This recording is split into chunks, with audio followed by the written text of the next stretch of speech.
Okay, leaflets. Jack, Jimmy, Yes. before we go any further, tell the Right. people what Chieu Hoi means. Yes. Well, Chieu Hoi has got a couple of different meanings.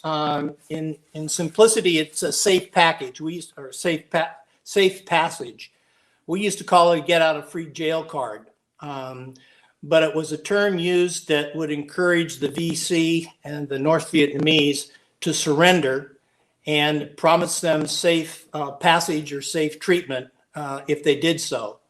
And it was one segment of the psyops program, which was, convincing Charlie to surrender. The other part of the program was broadcasting Chieu Hoi messages. And those were designed basically to throw the fear of God into Charlie and the NVA, both threatening their existence, trying to demoralize them, and then obviously playing the card about what Jody's doing with her girlfriend back home.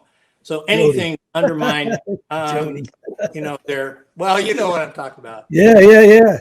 So in any case, those were the two components of the flights on the helicopter. Oh, Okay, here come your photos. Could you describe this one, Jack?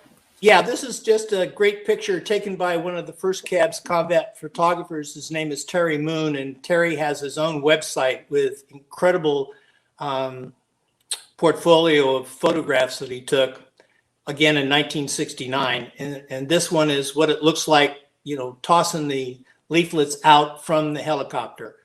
And that right there is a picture of me doing it. And that was taken by a friend of mine by the name of Paul Sugro, who also was a combat photographer for the first Air Cav. And very sadly, I learned a number of years ago that when Paul got home, he ultimately committed suicide. And that was a pretty tough bit of news to swallow. This is a copy of a Chieu Hoi leaflet. This is what I would toss out of the helicopters, and it was a reasonably successful program. When one of the VC or NVA would surrender, they were called Hoi Chans. There was an indoctrination center where they were, in shorthand, debriefed. Not always was the information that they shared legitimate. Oftentimes they would not tell the truth about what their role and responsibility is. Right. Yeah. With whatever unit they were from. Sometimes they made up stories about impending attacks and things along those lines. And I can go into a little side story about that shortly. But they were Hoi Chans. Now, on the flip side of the coin, Charlie had his own psyops operation. And this is a leaflet that used to be dropped for our guys to pick up. I don't know anybody that took the $10,000 cash reward, but I can tell you there was many times that it was tempting. That's interesting.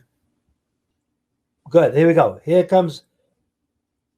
There's a Viet Cong running out of the see that family here having lunch or dinner, whatever it is, and there's our helicopter flies over the top. You got the guy in the bottom right-hand corner running out with his black pajamas and his AK. So they were harboring enemy as we go into the village asking them to surrender or whatever. Next picture. Great.